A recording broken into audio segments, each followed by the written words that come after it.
Hi, it's Janice Dru-Bennett, and today is Sunday, May 16th, 2021. And I am thrilled to have with me today Brian Basilico, who I met through Lunch Club.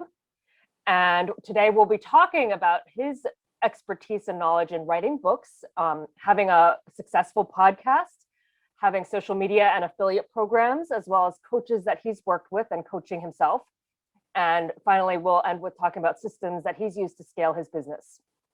And before we start with the interview, I'm going to share some links, which I always post to YouTube and on the blog as well. And starting with Brian's website. So this is his website where he talks about speaking, coaching, and how you can reach him. He's also got this site, notaboutyou.com, which shares some of his books. And I'll also include links directly to his books on It's Not About You, It's About Bacon. He also has a workbook and guide, the latest book, Toilet Paper Math, and his podcast. As I mentioned, we met on Lunch Club, and so I'll have that link to Lunch Club, some of his social media to connect on Twitter, LinkedIn, Facebook, and then his Bacon System website, as well as his own company, B2B Interactive Marketing. So finally ending with this, how we do it, which I think is always great to hear what his knowledge is around what systems and how he's grown. So Brian, why don't we start, and I'm going to stop sharing the screen with you and talking a little bit about your history as an author and what brought you to where you are now. Well, it's a long history, obviously, but I started as an entrepreneur back in my teens and literally opened my first business at 17. And I've been running different businesses. I started this current one, B2B, which you showed back in 2000 after I left the corporate world. And in the process, there was so much technology change, and there were so many kind of misperceptions about what it was doing, why you should do it. The first book I wrote was more about networking than it was about social media. Because actually, I started out writing a book about social media back in 2014. Now, that was about 10 years into when it happened. I was one of the first 1,000 people on LinkedIn back in 2004, and I've been using it for years and kind of understood it. But it's like most social media, it starts off on one direction, then goes a completely different direction. It's like when Facebook first started, my kids were talking about it in college, saying, hey, this is a cool, get to know your kids and your buddies in college. And the next thing you know, they're hitting you up saying make business pages and get 1,000 followers. And then the next thing you know, nobody sees what's going on in Facebook because they won't show it to anybody unless you boost the posts. So they figured out how to monetize it. So the first book was really written kind of out of frustration, as I wanted to teach people about social media. I got 3 chapters in the book, and the book was completely obsolete, and and that kind of drove me nuts. But then I decided, okay, well, I'm not going to stop here. So I decided to write a book about networking, and really it's the difference between what is social media and what is social networking. They are two, hand in glove kind of items, but they're two completely separate as far as what they do. Social media gets you attention, social networking gets you to know people better. And so both of those can work in concert, but a lot of people tend to focus more on the media side and less on the networking side. So that was journey of doing that. Then after I wrote that book, going back to coaches, when you're talking about those, I hired a coach, a book coach, somebody to help me, promote the book, figure out what to do, get it out there. And that person said, okay, you're getting on a plane and you're going to Atlanta to a conference. So I went down to this conference and started learning about, internet marketing and affiliate marketing and email lists and, building up tribes and just everything you could possibly imagine. And so I did that. I went back the second year. I was a speaker and actually got up on stage and, had to create programs and coaching sessions and all that kind of stuff around the social media side of things. And then it kind of expanded from there. As I started teaching people, I was saying, wait a minute, I've got a system. I'm going to write a book. Guess what it's going to be called? The Bacon System, right? And and even at that second year's conference, I ended up seeing a speaker who was talking about podcasting. Now, I knew about podcasting. I listened to podcasts, but I didn't understand, You know, what's the business case for? Why are you doing this? You know, what's the purpose? Because you're just listening to other people talk, thinking, okay, this is like a radio station, which it's not. So back in 2015, I think it was, I started the podcast. And now it's been 6 years since I've been doing that. And so I had, it's not about you, it's about bacon. And I'll explain the bacon a little bit. Everybody always asks that. Because it's not about meat. But it is about meat. It's MEET, not MEAT. So it's that. Then I had the bacon system.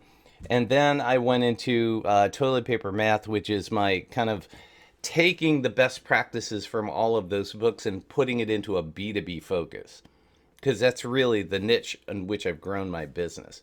And so that's kind of the big broad brush. In between um, the first book and this, what I consider the second main book, I did bacon bits. Now, what did I do bacon bits for? I went through, when I started promoting my book, I created a website around the book, and every single day for 365 days, I wrote a blog. It was only 50 words. It was just a simple networking tip.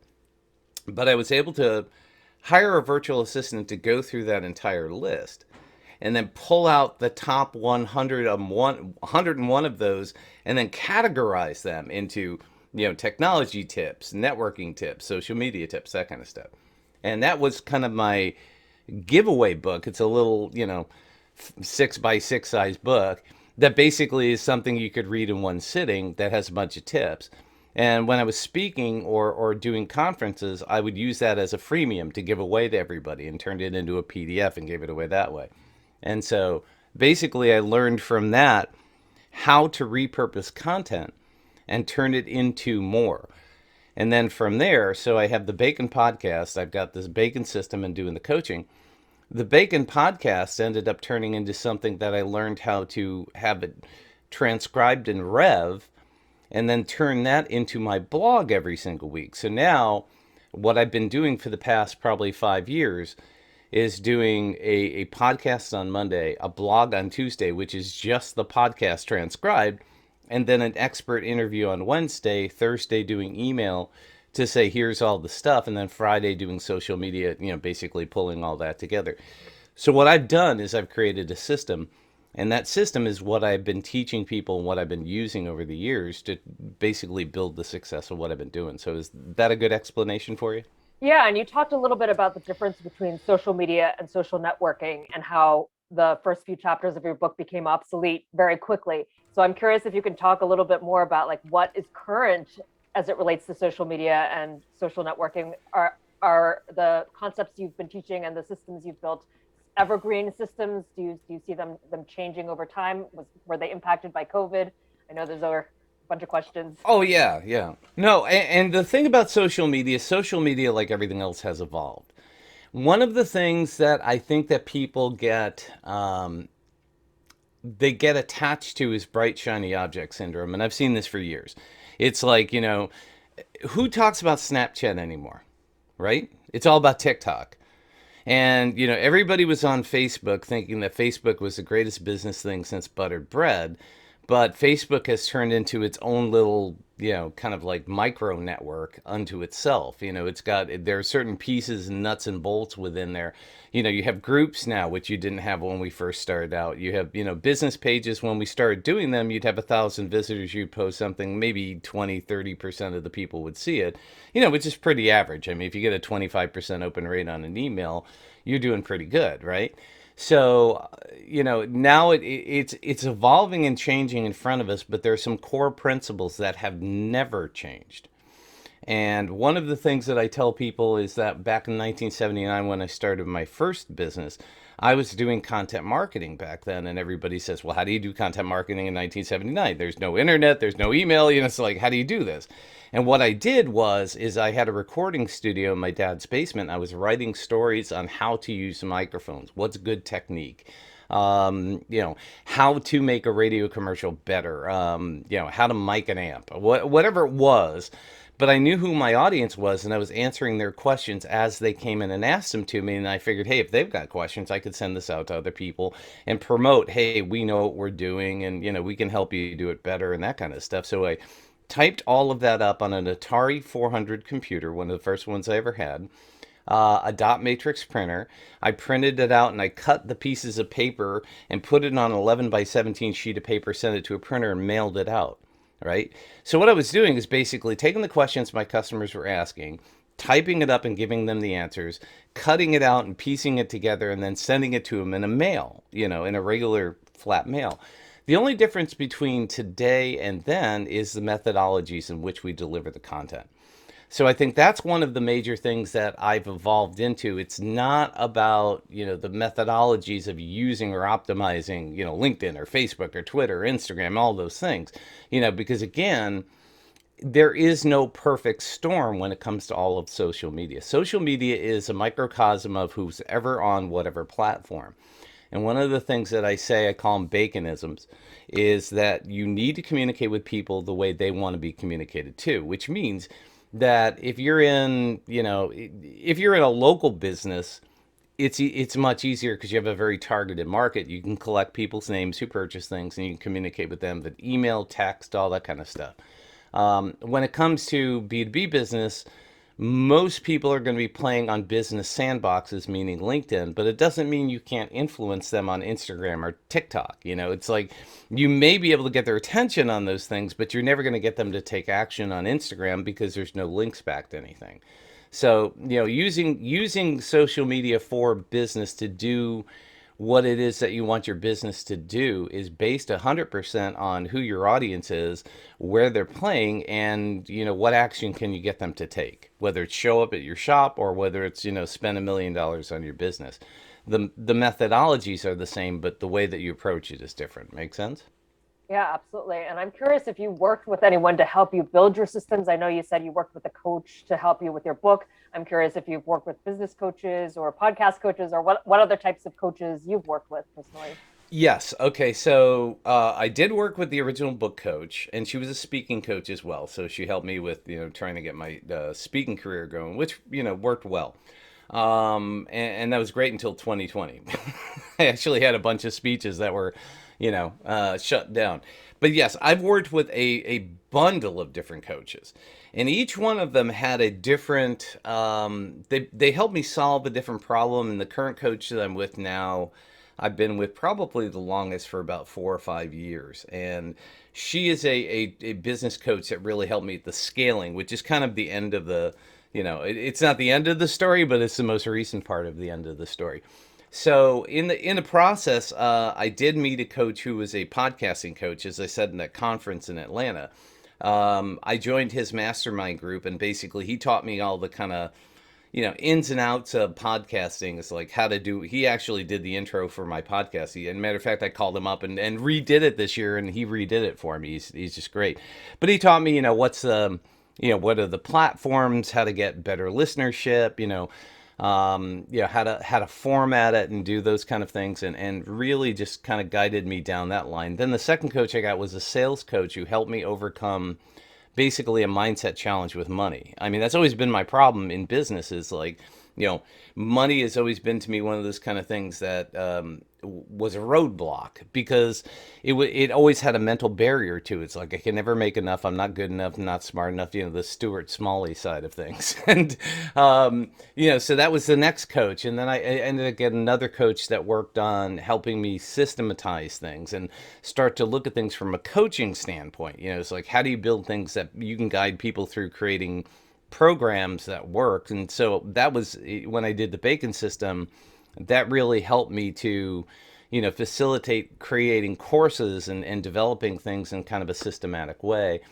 Then I went through a rendition of internet marketing coaches, affiliate just a whole bunch of kind of like little nooks and cranny things. And the last business coach really took it and said, okay, if you want to be successful, you have to pick a niche.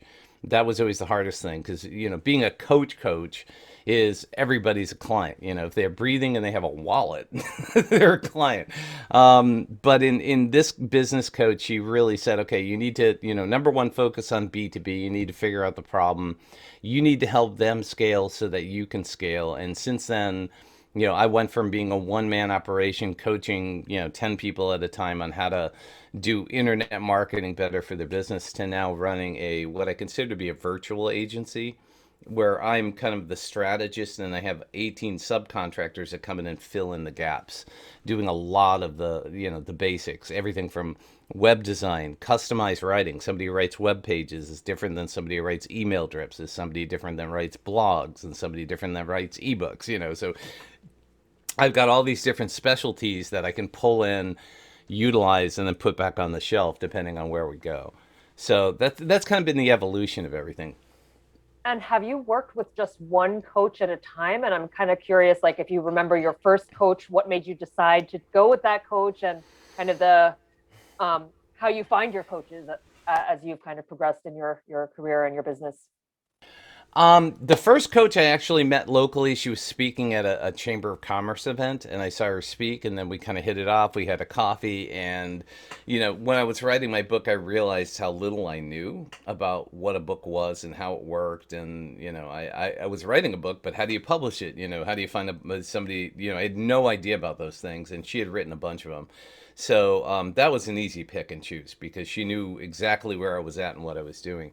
I don't think I've ever had two different coaches at the same time, but I've always gone from one to one to one because I think if you hire two coaches, you might get two completely different opposing mindsets.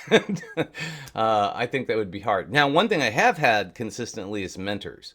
Mentors are different than coaches. Coaches actually help you systematize things and get down and dirty in what you're doing, where mentors kind of give you more philosophical ways of looking at things. So I've always had those. So I've always had a mentor and a coach. Another one of these baconisms, so called, is every doctor needs a doctor, every mentor needs a mentor, every coach needs a coach. So I would say that coaches have by far been the best expense in my business ever because that's what's really helped me incrementally get to where I need to be faster. Take it back to 2014. I knew nothing about virtual assistants. I knew nothing about internet marketing. I really didn't know a lot about email marketing. I knew how to set it up, but I really didn't understand the concepts. I didn't, I was a video producer for years, but internet video is different than producing a, marketing piece.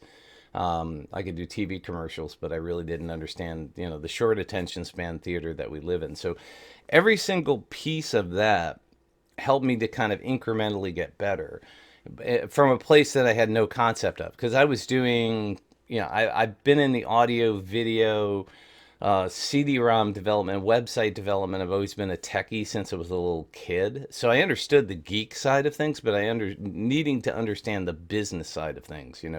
It's one thing to provide a service. It's another thing to be able to solve other people's problems. We think by, taking our talents and putting them out there that we're actually solving a problem, which we are. But the hard part is finding the niche that actually wants to pay for that. That's one of the biggest challenges I think that we all face. Would you agree? Yeah, absolutely. And you talked about one coach telling you focus on one niche. What is that niche right now? The B2B marketing, or are Yes. you okay? And are you also still coaching people, or not so much? I take them on I'm not doing the group coaching from the independent business side of things, but I am taking on, if I meet somebody who I think that is a good fit and I can actually help them, then I will take them on. But I limit that because the vast majority of what I'm doing is the bigger businesses. And it's not a money thing. It's more of a, can I actually make a difference with this person? And one of the other things too is that, in the position that I'm in, I'm not looking to add 100 businesses to my business. I handle 4 to 6 at a time. And that's it. That's all I want because I can, basically manage all of that and keep all of that straight. And I'm sure, I could hire other people to come in and, if I wanted to scale it beyond anything else. But then what it starts to lose is that organic difference that it's making. And so there is a limit to what I'm trying to accomplish. So if I bring somebody on as an independent coaching client, they've got to be a good fit for everything that I think that they need. They have to understand they have to be in a place where they can make money from what it is that we're doing. I'll give you a real clear example. So I worked with somebody I always get hit up by a lot of people who say, "Hey, I want to do a podcast. I want to do, I've got a book. I want you to help me promote it. You're really good at it." And what I say to them is like, I can't do it because there's no way, for a podcast is not going to make you, there's no ROI on it. There is from a business standpoint, but it's, unless you get 1 million followers and can get somebody to pay for sponsoring your podcast, you're not going to make a lot of money on it. You may get some clients out of it. It's a great awareness thing, but it's not like a cause and effect revenue generating thing. The same thing with a book. With a book, I usually say is you have to make a 3-to-1 ratio in order for it to make sense to spend marketing dollars. Marketing should always be something that drives sales, and there should always be an associated ROI with it. That's one of the things about B2B that is huge. It's like, it's data. You got to be able to figure out the data that makes sense. And a lot of times people spend too much time on vanity metrics, meaning, hey, we got more hits, we're getting more likes, we're getting more views, and none of that stuff equates to we're making more money. So if you take a book, it's like if you're going to make $3 for every dollar that you spend, the average author maybe makes $1 a book. Amazon, you can make $5 a book. So that means that if somebody comes in and spends $1,000, they have to sell 3,000 books in order to make that 1-to-3 ratio. For every 1,000 they spend, they got to make 3,000. That's hard. I wrote my book. It cost me $5,000 to produce the first one.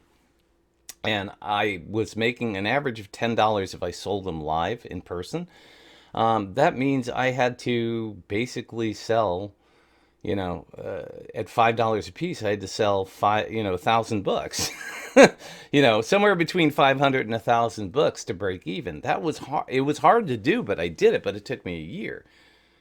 And so the key thing is that if somebody can make money off of what I do, I found somebody who was in the training space, who did training design, facilitation, instructional design, that kind of stuff, who was struggling last year. And, really they were struggling because everybody shut down. But the key thing is that if they would get their message out there to the right audiences and start to develop relationships with people who didn't know about them, when things opened up, they could actually kick in a high gear, which is exactly what happened. We revamped her brand. We revamped her website.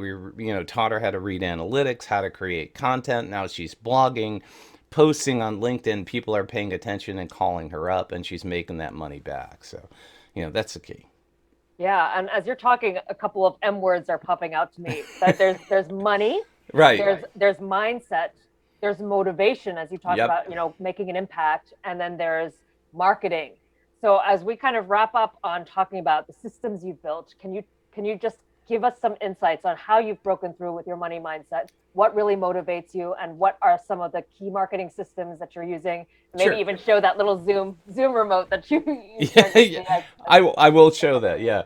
So the money mindset was a great coach of mine. Her name is Kathy Demers. She's out of British Columbia, and she basically held up a dollar bill and says, "What is this?" And I said, "Well, it's a dollar bill." She goes, "No, it's not. It's a certificate of appreciation.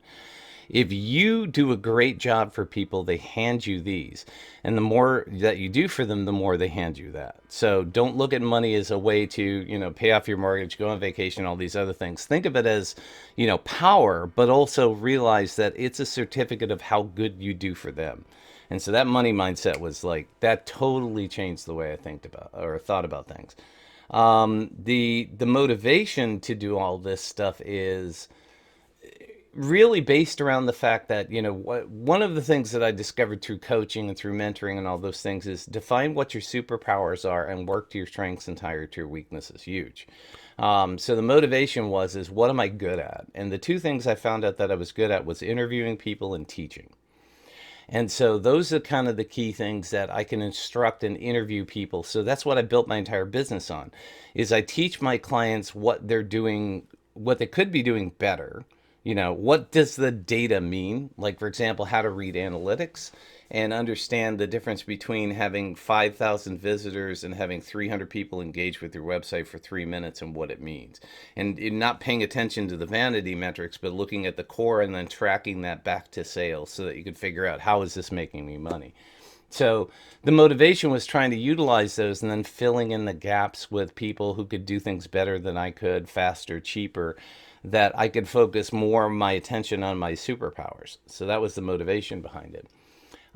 The marketing systems were three. Basically, the bacon system was built on the fact that what I had learned in business that actually worked with social media is that there are three core principles that you have to understand in order for business to work. Number one, you have to have a killer website. You have to have a home base where you control the message, and you got to drive people back to it one way, shape, or form to collect their data, to start conversations. Social media is great, but rarely do you get a lot of interaction on there. The goal is to get them back to the website. Then the second piece is analytics.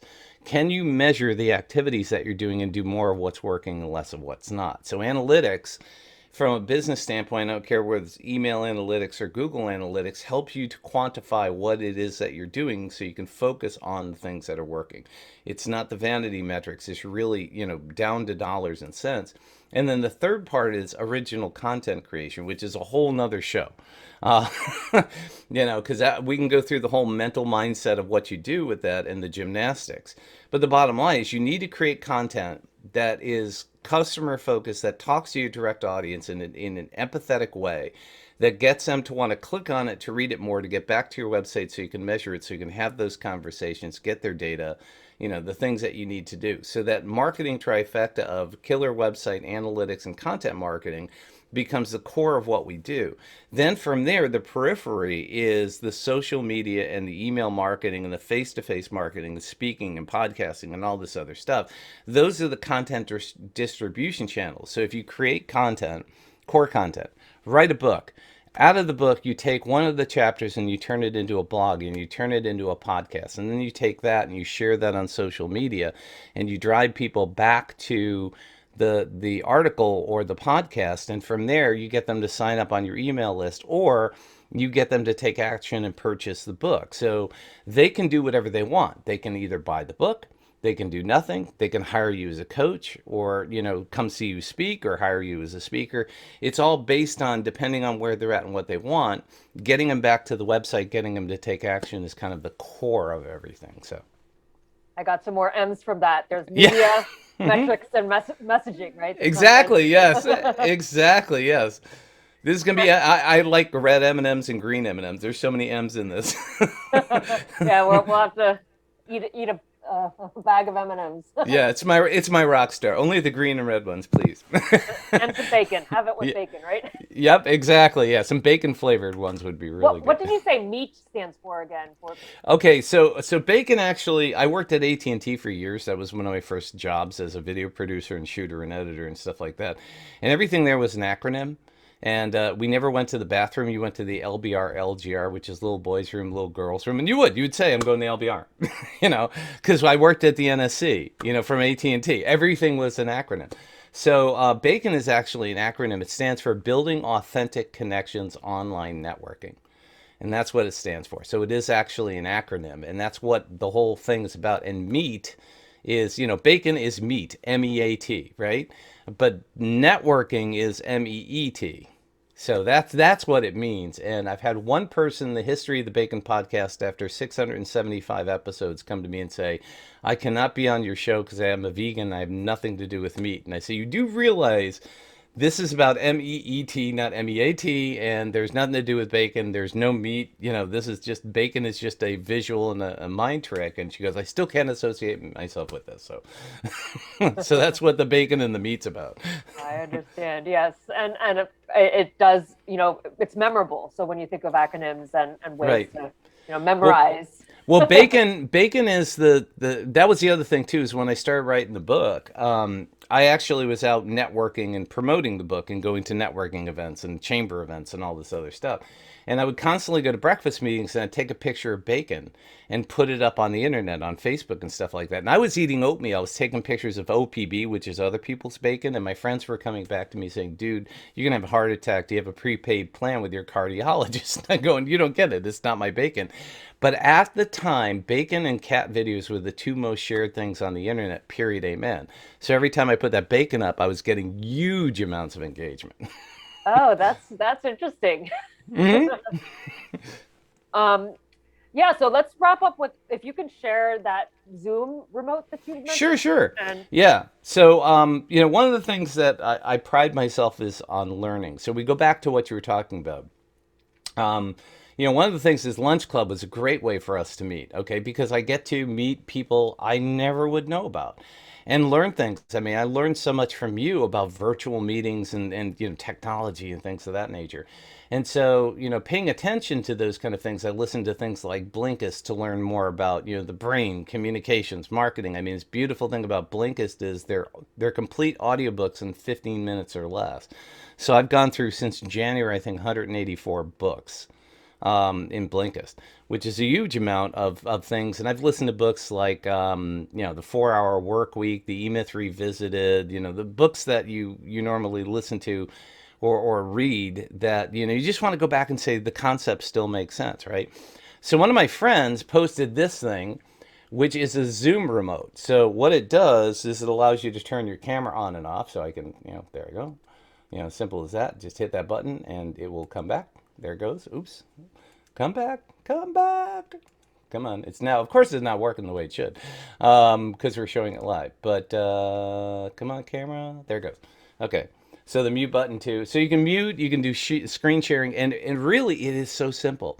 It's nothing but smart keys. I mean, it's just key combos in a Bluetooth device that you probably could have on a cell phone, but just having this physical device makes it so much easier to mute and do the things that you do all the time. And it was a whopping $50. So it's cool. That's all I'm gonna say. yeah, It's I think cool. hardware and software these days, technology, having your phone and doing all the fun things with your phone, and then the software we can use. And that was actually one last question I wanted to ask you was what can you share a little bit more about what affiliate marketing system you use or what tool you'd recommend as a software marketer? Well, I mean, there's the biggest, it depends on how you do it. See, my affiliate marketing is obviously, I'm using pretty links as much as I possibly can. And that is, URL shorteners, which have a beautiful way of allowing you to have one thing. So, for example, if you want to set up a Zoom with me, you go to baconcoach.com/. I'm not going to tell you to, so I don't want to get a bunch of Zoom meetings. But if you want to book time with me, I have, things set up with that baconcoach.com/ whatever it is. So I can also do affiliate marketing that way too. Is I can, if you want to buy Not About You or Bacon Bits or something, I can do baconcoach.com/bacon bits. And that will take you to Amazon, which means I make affiliate money on it. So one of the things I've learned through this concept is running a business, no matter what business you're in, having multiple streams of income is very important. Because you can't count on every, one thing staying exactly the way it did. If 2020 taught us something, that was it. Is the fact that January was perfect. I was having the best year of my life. March hit, and then everything, the cliff fell off. And everybody said, stop what you're doing. And luckily, I had enough affiliate marketing things that could keep me going that at least covered the basis of what I needed. So affiliate marketing comes in so many different ways. I mean, affiliate marketing, there are tools that you could use with your websites to drive affiliate traffic where you do something. Let's say I do a webinar, and I do these all the time. I do a webinar on a concept. Let's say it's reading Google Analytics. And so then I have one of my friends who has a huge list promote it. And what I do is he gets 50% of the sales and I get 50% of the sales. That's true affiliate. That's the digital marketer online methodology of doing things where you're sharing sales to get in front of somebody's list.